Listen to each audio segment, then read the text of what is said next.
Good morning. I'm starting early only because I have my cat Biscuit with me today. Hello, Biscuit. Say hello, everyone, Biscuit. Hello, everyone. Yeah, Biscuit doesn't like being held like this, so I'm going to let Biscuit go. And you'll probably just see red screen up until 9 o'clock, right? But we got a great show coming up on the Disappointed Cat Morning Show, and there she goes, Biscuit the cat. I'll see you guys at 9, or everyone at 9.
All right.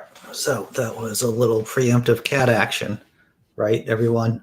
That was Biscuit. You might have seen pictures of Biscuit on my Facebook page or on the Twitter feed, but that was Biscuit. What is this show? This is the Disappointed Cat Morning Show. We're going to be talking about Donald Trump, other stories that, Trump self-cancels. Donald Trump takes down his blog. We're going to talk about a community out in Colorado. We're going to talk about the Royals. We're going to talk about free beer. Who doesn't like free beer? And it's Budweiser. But, you take what you can get, right? And we're going to talk about certain states messing up their public health systems. Not really that surprising. I'd like to start with something funny. Let's do something funny, everyone.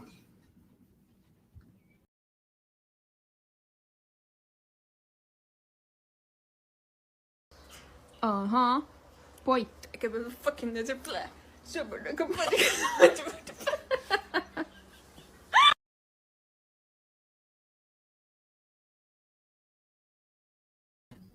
I've never seen a raccoon do that. I mean, I'm not an expert in raccoons, but I never saw a raccoon do that before. All right, saying hello to everyone in the chat, trying to catch up with everyone. Good morning, everyone. Jessi Bear, glad to see that you're here. And John Hudson, yes. For those of you who are just tuning in, I blog over at Pathos Non-Religious, Laughing in Disbelief, same name as this channel. And I do push the envelope on my blog every once in a while. Today's subject was about the insanity of gender reveal parties. I never had a gender reveal party for my kids. I think they're somewhat silly. Jessi Bear, let's see. Who else is here? Blazing. How you doing, Blazing? Yeah, he took his blog down. Tobin Templeman, hello. That was the kitty, and she's actually still in the room. I think. Do you want more internet fame, kitty? Do you? I don't know. I don't think we should dedicate the whole show to me showing off my cat. Should I? I don't know. Here we go. For those of you who are just tuning in, this is Biscuit Returns. Biscuit is a proud socialist, right? She's like, oh, what are you telling me? Oh, the revolution cannot be played at. I think that's a Lenin quote there, right? All right, I'm just kidding about the cat being a socialist Democrat.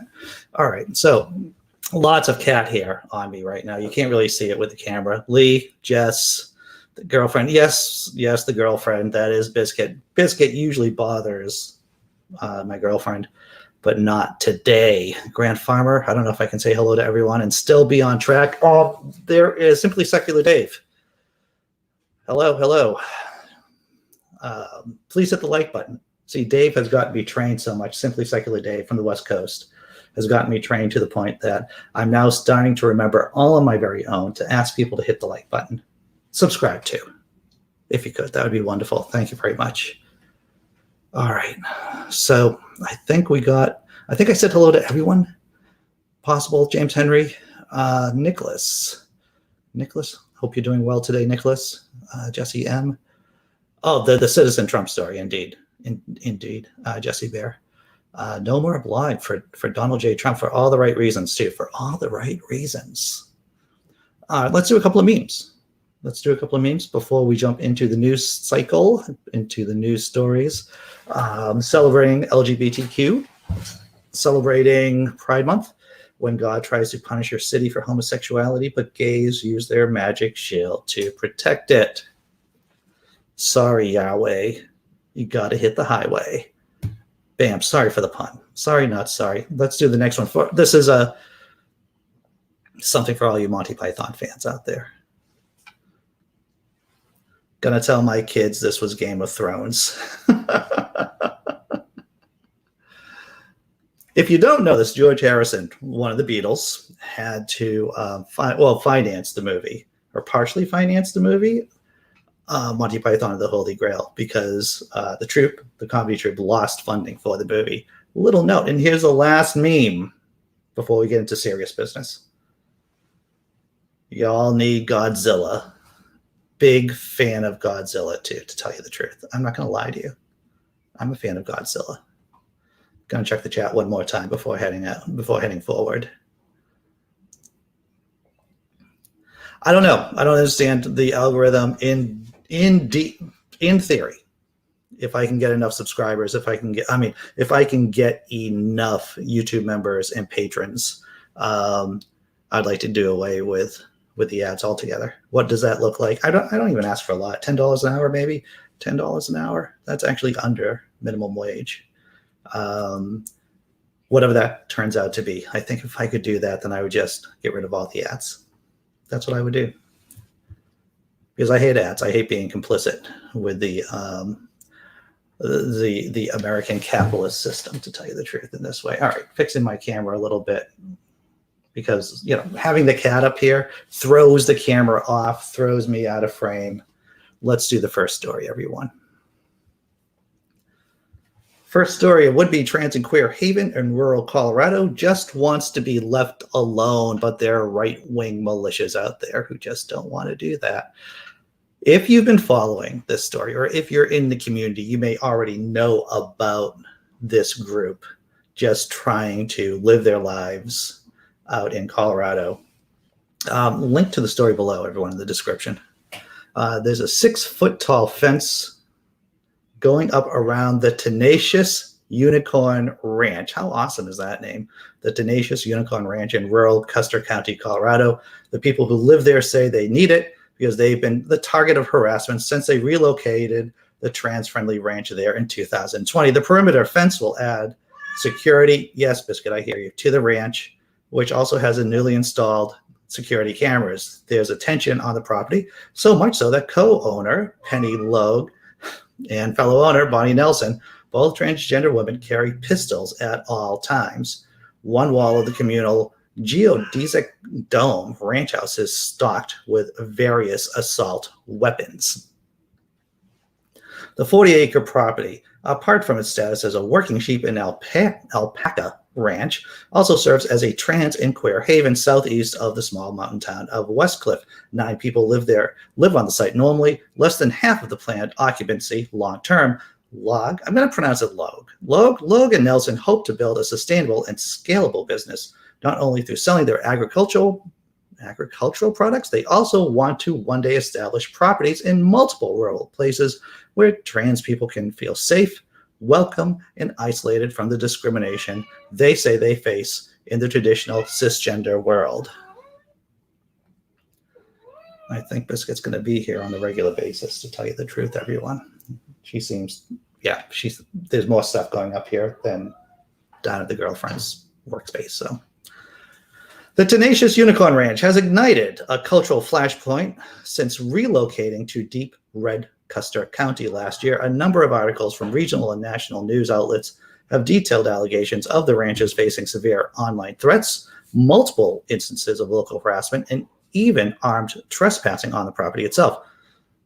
Logue said she believes much of the local antagonism comes from conservative militia groups in the county that she said have threatened the ranchers at Tenacious. This is a very long article, everyone. This is a long article. If you want to read the complete piece, link is in the description. And of course, the bullies in the local town who don't like the Tenacious Unicorn Ranch say that, well, they haven't been as friendly as they should be.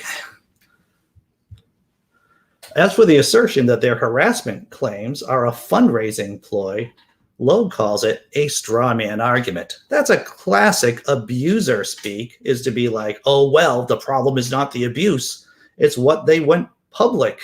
It's that they went public with the abuse, Logue said. Recent fundraising efforts have paid for their security upgrades and farming implements like their new tractor, she explained.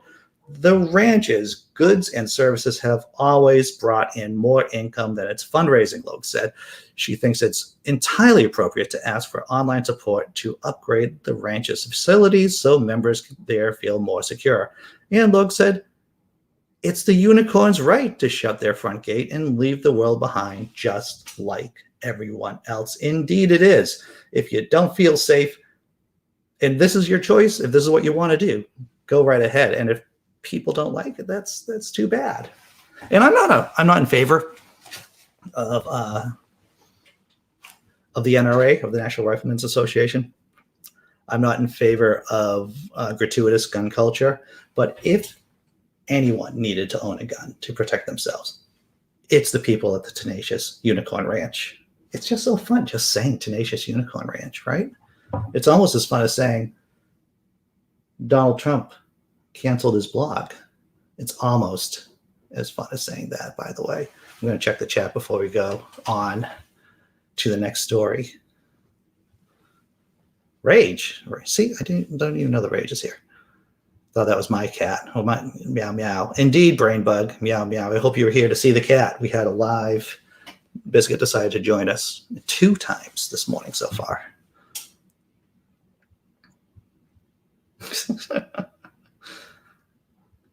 I'm loving the Biscuit rhymes, and she does steal socks. She does. Yeah, she does.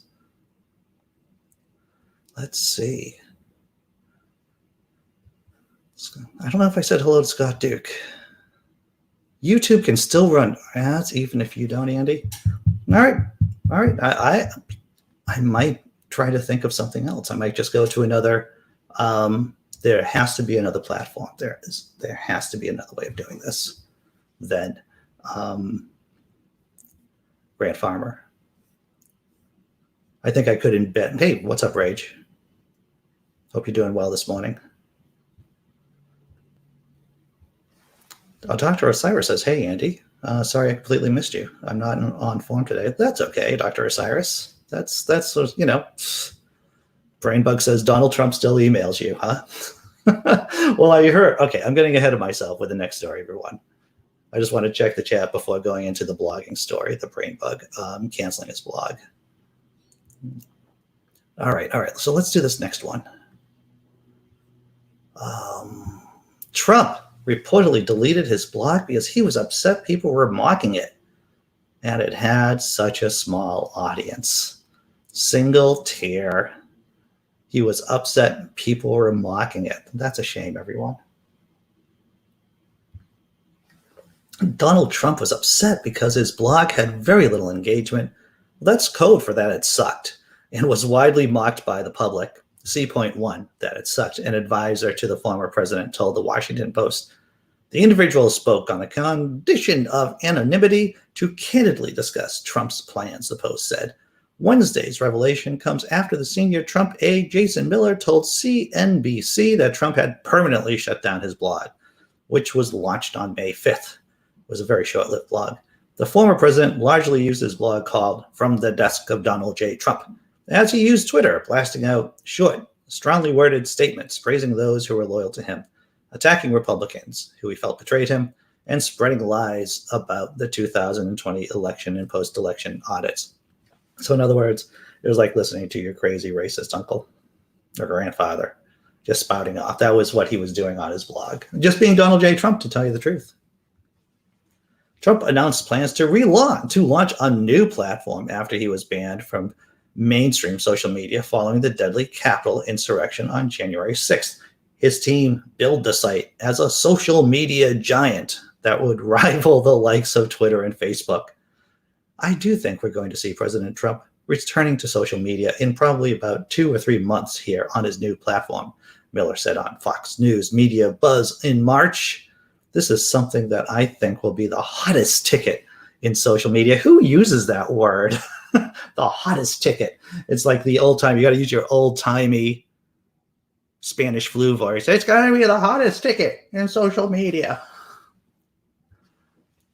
But an NBC News analysis found that Trump's blog had a much smaller audience than his Twitter and Facebook accounts. Yeah. And that there was little engagement with the posts. NBC reported that in the week after Trump launched his blog, it drew little more than 212,000 engagements compared to the hundreds of thousands of likes and retweets a single tweet from the former president sometimes occurred.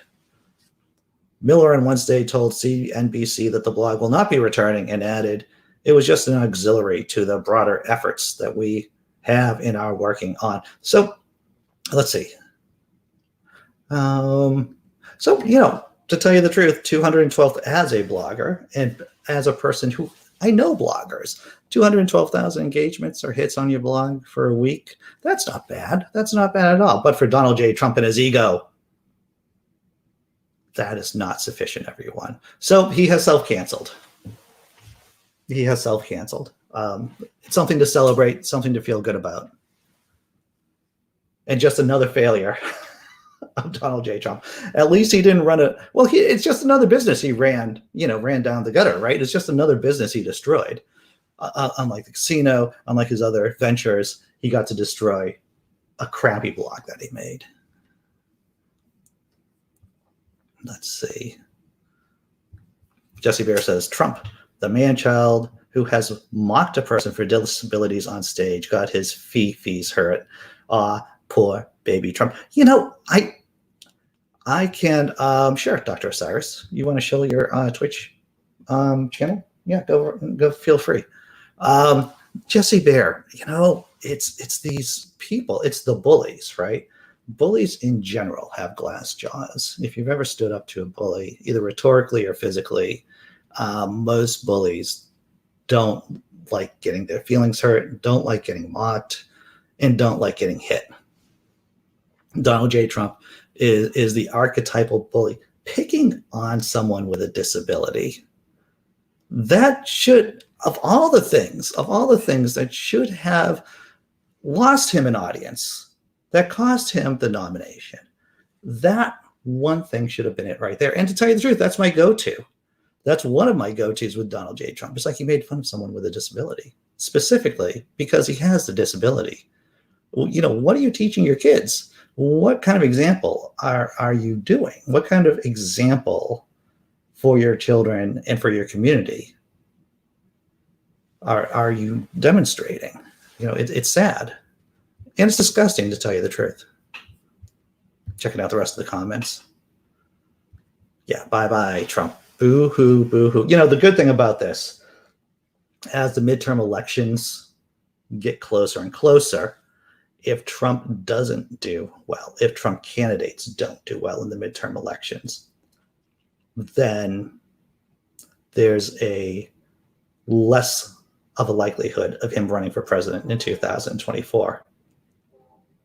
There'll be less chance of Republicans listening to him if he doesn't provide the goods, so to speak, of electoral success.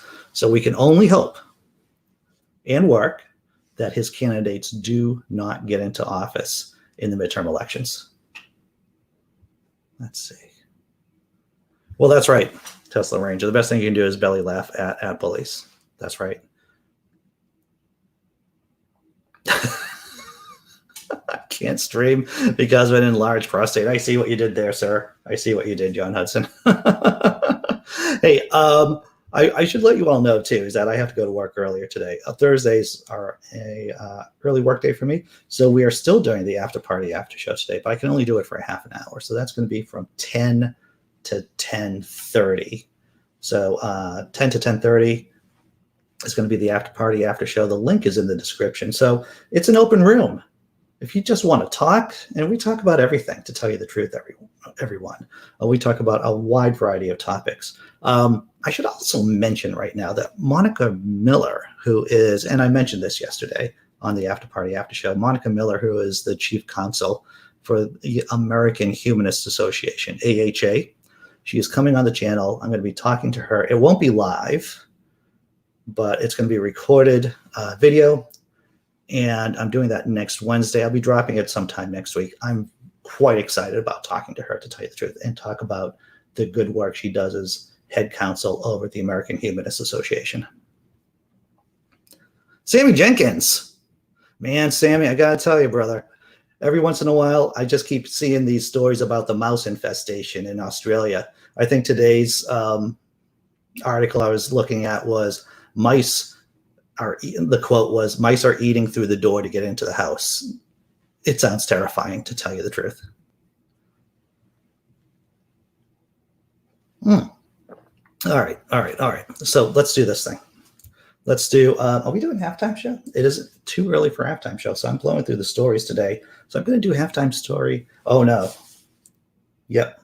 I'm going to do halftime. I'm going to do the halftime show. I can do that, right?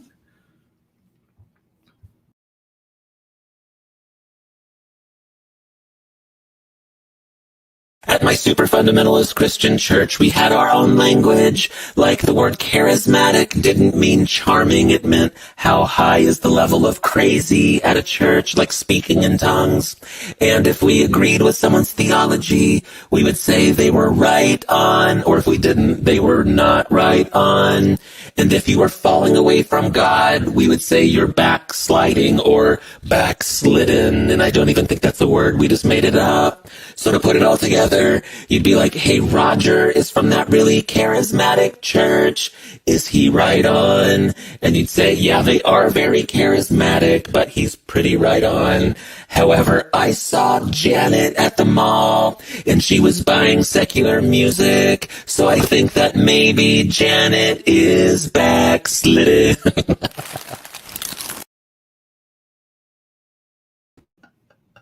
I believe his name is Kevin James Thornton. Love his videos. Love sharing them with you all. We never use the term backslidden in my church. I think what the phrase I used was "you're going to hell." And as a young Christian in high school, I remember telling a variety of people, you're going to hell. I'm just doing this as a public service announcement because that's how you feel as a Christian, as a young evangelical, full of stupidity and testosterone. It's like, it's my job to let you know that you're going to hell. There's no special code.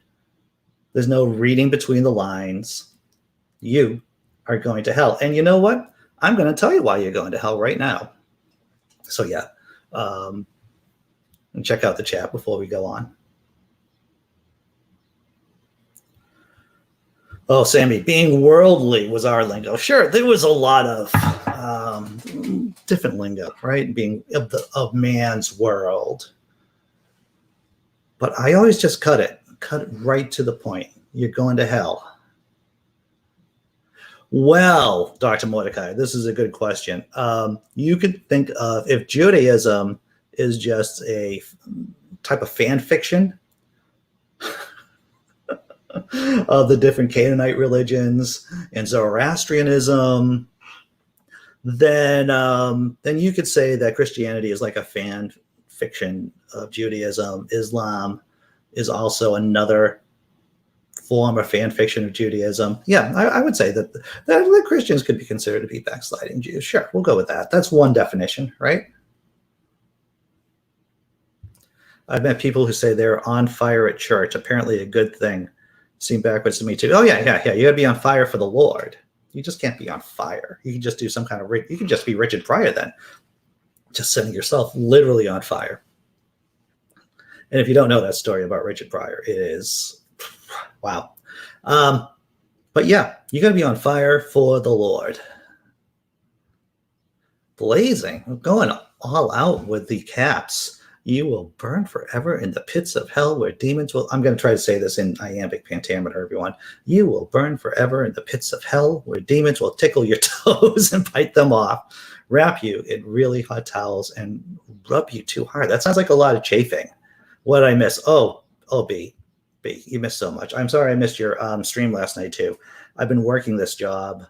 Wednesdays are a long day for me, and it's a physical job, so I was dead asleep super early on the couch last night. What did we miss? Good time to go over the stories. We talked about the queer trans community out in Colorado, trying to protect itself from the lunatics of the red county that they're in. And we also talked about Trump canceling himself, Trump canceling his crappy blog. Those are the things we talked about so far. All right, let's see. Well, this is true, Sammy Jenkins. If you know the Abrahamic religions are backslidden Zoroastrians, yes. I'll go with that too, sure. We wouldn't have dualism. We wouldn't have God as the good guy, Satan as the bad guy, if it wasn't for Zoroastrianism, right? The official cult of the Persian Empire. Let's see, I think I caught up with everyone in the chat. All right. Next story? What is the next story? Royals. You know what? I think I'm going to go with Biden first. I'm going to go with, nope, I'm going to go with royals. Something for all you people out there in the Commonwealth, or in case you're interested in the British royalty. I'm only occasionally interested in British royalty. I'm a small R Republican myself. I've made my radical views known here on the channel many times. Buckingham Palace banned ethnic minorities from office roles, papers reveal. Exclusive documents also shed light on the Queen's ongoing exemption from race and sex discrimination laws. How about that? Who would have thought that the Queen is exempted from race and sex discrimination laws? Who would have thought? Let's go. The Queen's courtiers banned, wow, this is hard, that colored immigrants or foreigners, unquote, from serving in clerical roles in the royal household until at least the late 1960s, according to newly discovered documents that will reignite the debate on the British royal family and race. The documents also shed light on how Buckingham Palace negotiated controversial clauses that remain in place to this day, exempting the Queen and her household from laws that prevented race and sex discrimination.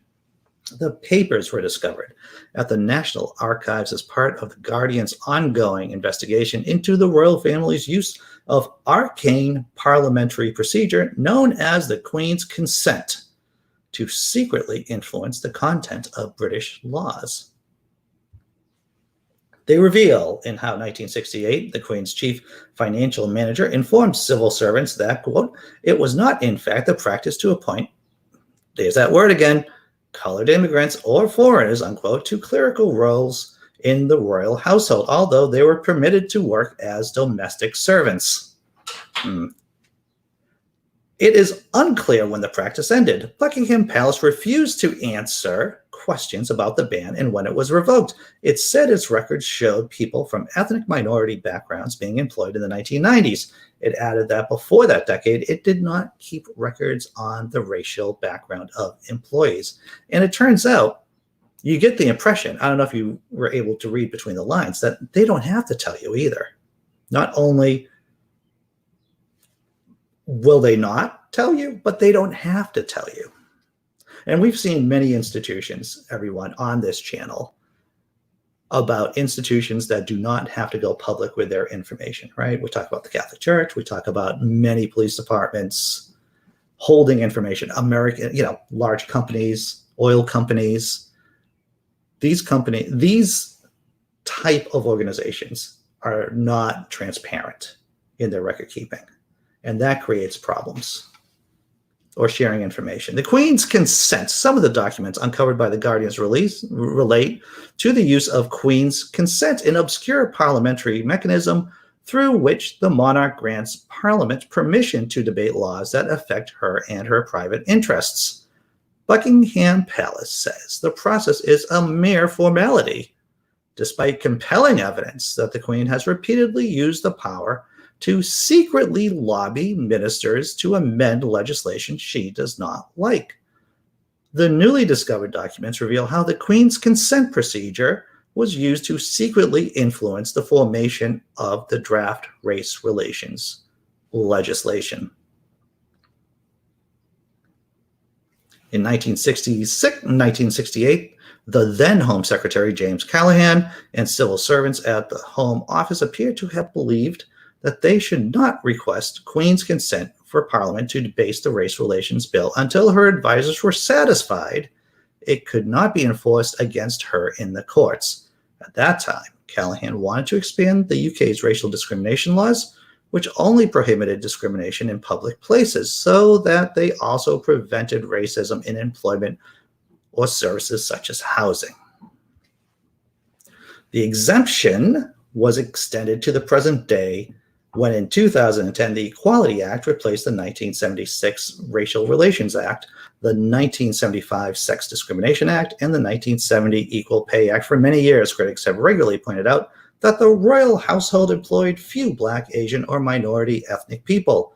In 1990, the journalist Andrew Morton reported in the Sunday Times that a blackface has never graced the executive echelons of royal service, the household and officials, and even among clerical and domestic staff, there is only a handful of recruits from ethnic minorities. The following year, the royal researcher Philip Hall published a book, Royal Fortune, in which he cited a source close to the Queen confirming that there are no non-white courtiers in the palace's most senior ranks. I cannot believe we are talking about this in 2021. It sounds like Disney World. We're talking about what's going on in the Queen's Castle at Disney World, and about how the Queen's Castle is not, doesn't have the law. It isn't really, that there are certain aspects of law that doesn't affect it. Can check out the chat. Disband. First comment I saw, disband the royalty in England. That would be a quick fix, wouldn't it? That would be a quick fix. Sammy. The British royals are racist. No, never. And Blazing points out the Queen is technically exempted from all laws, and she has the Queen's consent, which means she can secretly. Now, this is of all the many things that are disturbing about the story, and once again, the links are in the description below. But what's disturbing is that she can secretly influence, and it's legal, through this Queen's consent.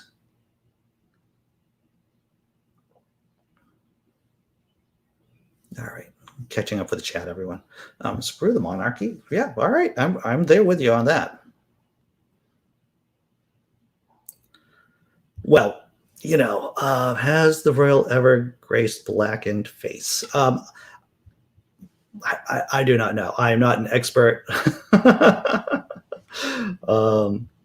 in British royalty, though. Every once in a while, there are these stories that it's like this,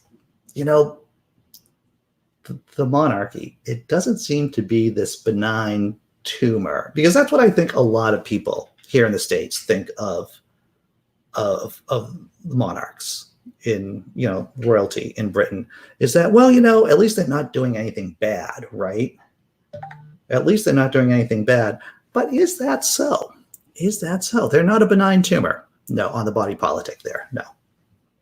Jessi Bear. Over 90-year-old rich woman racist. I not shocked, honestly. Indeed. All right. So let's do, what's the last story? All right. The last story is about giving out free beer. I promised free beer. Anheuser-Busch is actually promising free beer. But before that, we're going to talk about why some states, what's the name of the actual video? Why some states are sidelining health officials on COVID.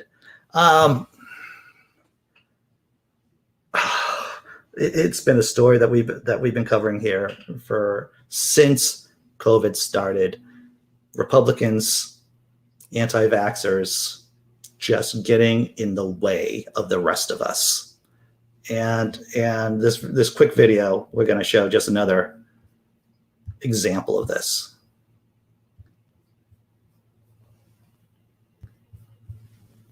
All right, make sure I got everything queued up here. Hey, everything looks pretty tight. Let's do it. We're back, and let me show you the story I was talking about. Because the pandemic from the very start was wrapped up in politics, red versus blue, from masks to lockdowns to anti-vaxxers, some states have doubled down on the anti-science, anti-medicine, anti-expert movement. It leaves the public exposed in matters of public health. Tonight, senior Washington correspondent Hallie Jackson reveals exactly what some of those state legislatures are up to. Before businesses opened back up and before people put away their masks, protest. All right. Before we start off, before we go through the specific states, if you really want to play a game, then just tick off like 5 or 6 states that you think undermining their public health officials, and we'll see if these are the same. We'll see if the states that you are listing, it's like, idiot bingo, right? Which states are undermining their public health officials. Tests against those pandemic precautions spread across the country.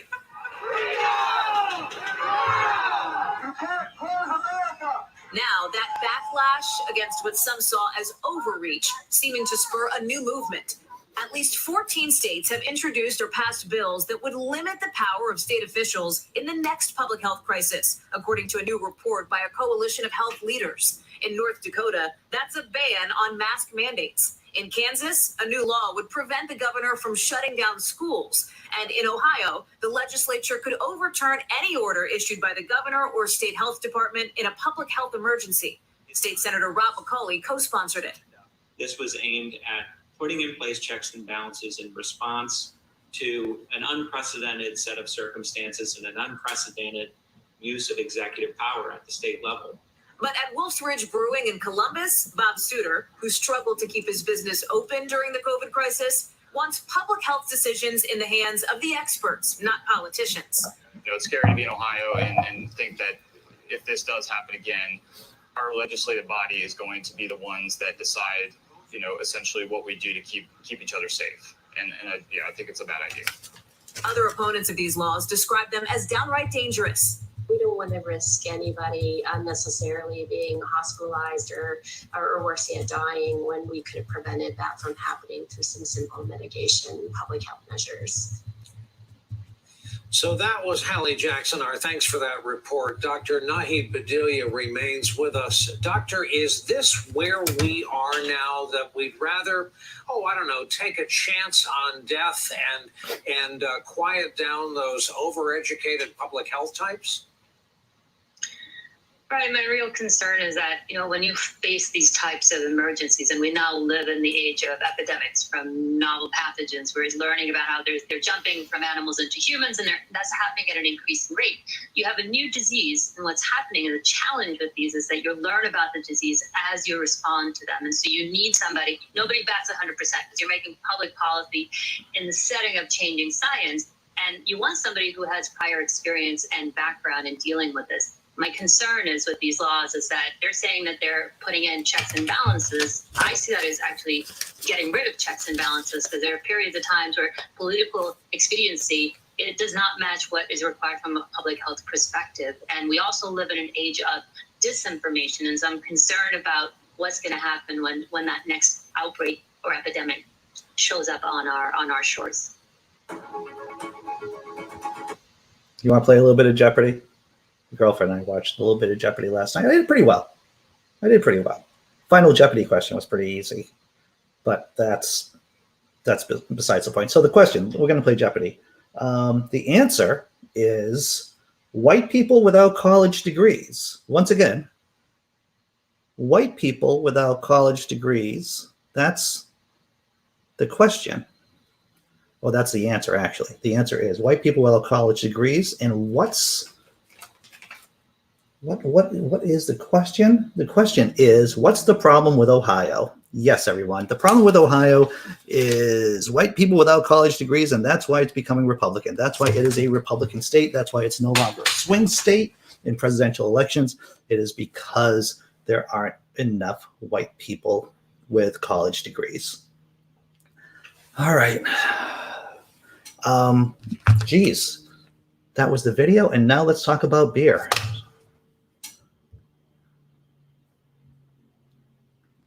Well, it isn't just beer. It's offering free childcare and beer. Biden makes renewed push for July 4th vaccination goal.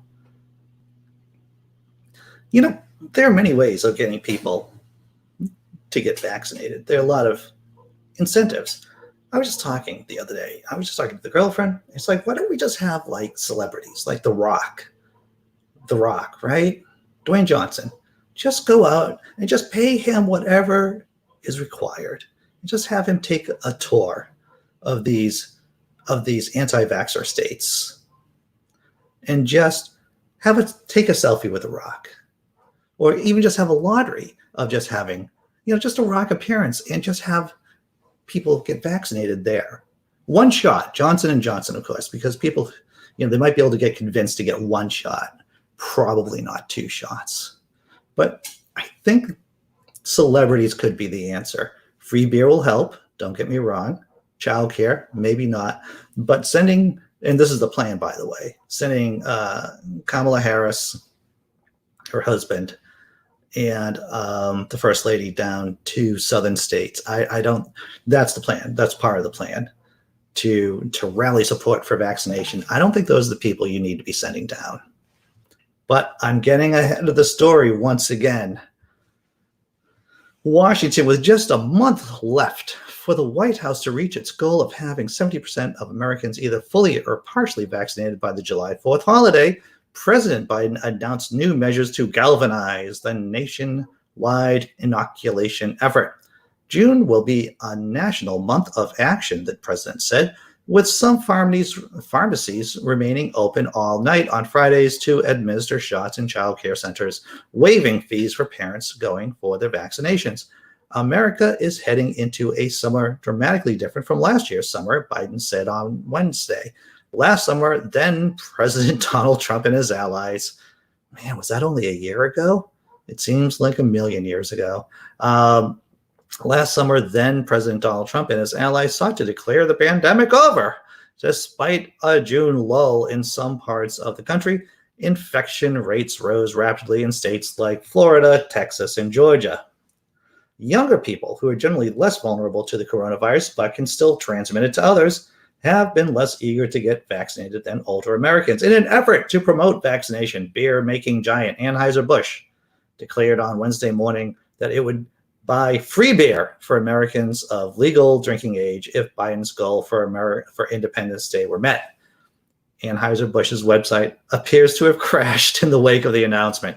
Get a shot and have a beer, Biden quipped in discussing that giveaway, while also touting vaccine-related promotions by professional sports leagues. Vaccine-related lotteries have also proved popular.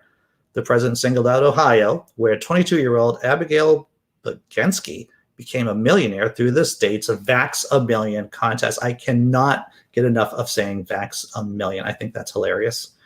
Biden also said barbershops would engage in a vaccination effort called Shots at the Shop, targeted specifically at African-American communities. The new program appears to have been modeled after one pioneered in Milwaukee.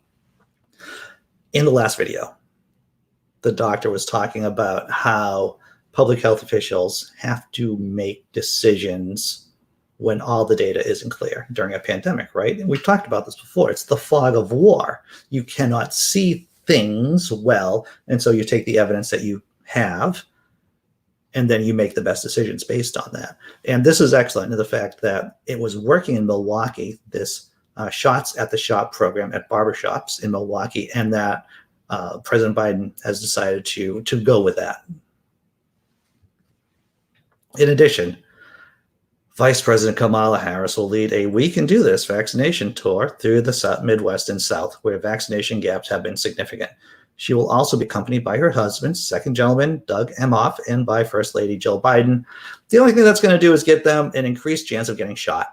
I'll say it. I'll say it right now, microphone. It's like telling, then President John F. Kennedy, hey, I'm just going to go to Dallas and drive in an open air car. Of course, the First Lady, the First Lady and Kamala Harris and her husband won't be driving around in open air convertibles, hopefully. But I don't see them really pushing the needle one way or the other. If anything, like I said, it's just a chance for them to get into physical danger in spots in the country where they are not welcome. About 136 million Americans have been fully vaccinated. And by the way, I've made some predictions on this channel before, some of which have been spot on, to tell you the truth. So if this does happen, horrible thing happens, then it'll be horrible. That's what it'll be. About 136 million Americans have been fully vaccinated, accounting for 41% of the American population. According to the Centers of Disease Control and Prevention, about 51%, or 168 million, have received the first shot of the two-dose vaccines developed and produced by Pfizer and Moderna. The Johnson & Johnson vaccine requires a single dose. We know this article. Vaccinations have fallen sharply from their peak of more than 3 million shots a day in early April, but the Independence Day goal is still within reach. Already, 12 states have vaccinated 70% of their adults, as the president pointed out in Wednesday's remarks. I promise you, we can do this. What we will have states and communities that achieve herd immunity, and there'll be vast swaths of the country that haven't. I think I was thinking about this before the show. I think Massachusetts, where I live, should have our state motto is horrible. The spirit of America is the state of Massachusetts, and I don't like it. The new state motto should be something like, come to Massachusetts. It won't kill you. Very, very low chance of a mass shooting, which has just have sprung up over the last couple of months that we just see daily reports of throughout the country. Far less chance of getting involved into a mass shooting. We'll probably get herd immunity at some point. Good health care, good education. Come to Massachusetts. It won't kill you. All right, let's see what's going on in the chat.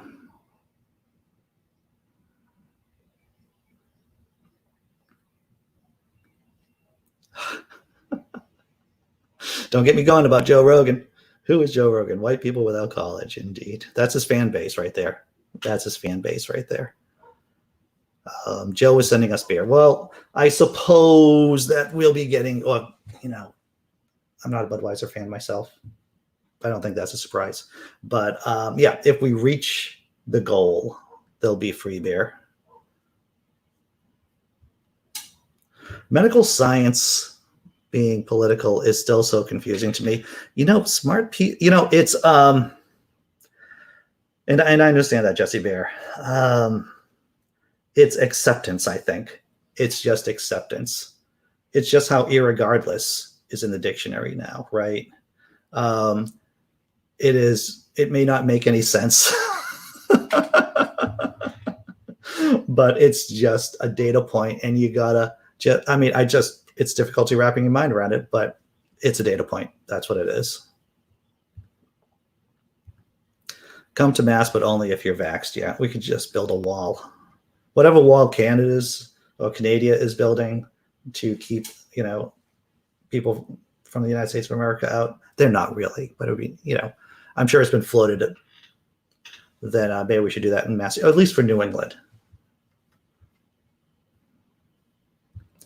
Grant Farmer says, I was in a Zoom call the city's mayor with the city mayors last night. We still need a lot of effort to get a vaccine to poorer parts of the country to the city. Yeah, I can see that. During the early stages of the crisis, I was living in Brockton, Massachusetts. And if you know Brockton, it is a poor city, and COVID was pretty serious down there. It's serious everywhere, but there was a lot of it. Domestic beer is gross. Thank you, Brain Bug, for saying that. All right. I think this is it, everyone. On point, on time. I always feel good about being on time with this show. Only half an hour for the after party today, everyone, because I have to go to work. I have to go to work early. Let's do a funny video, and then I'll be back.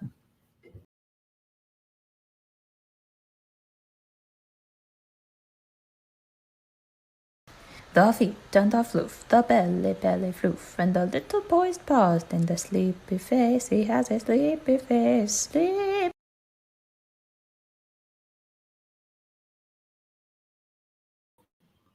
All right, so just to go over, someone's texting me. I usually have my phone on mute.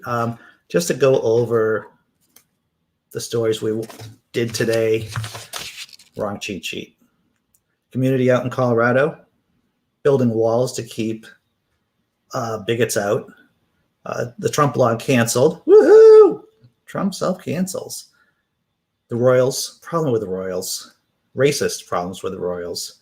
Joe Biden trying to get people vaccinated, offering free beer, free childcare, and of course the states that are undermining public health officials. Thank you, everyone. Please hit the like button. If nothing else, if you get some kind of value from the show, please hit the like button. Subscribing would be awesome. And of course, being a member, being a patron wouldn't suck either. I'm not going to lie to you. I'm going to show you the thank you video for patrons and members. And it is, you know what? It's only 9:48. It's only 9:48. So I could talk for a few more minutes, I suppose, and check out what's the chat going on. Let's see. What's up, James Henry? I see the and E there at the end. Yes, please hit like, Jessi Bear.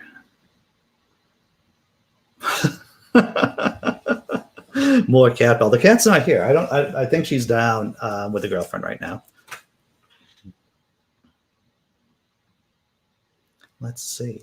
All right, so I guess I'm going to close up shop. I started the show early. In my defense, I started the show early today, so I think I can start early. I think I can end early, everyone. So that does kind of go against my whole vibe here. My obsessive-compulsive focus on time. But here's the thank you video. I'll see you all at 10 a.m. on the after party, after show. Open room. We just talk. Hilariously, though. All right, here's the thank you video.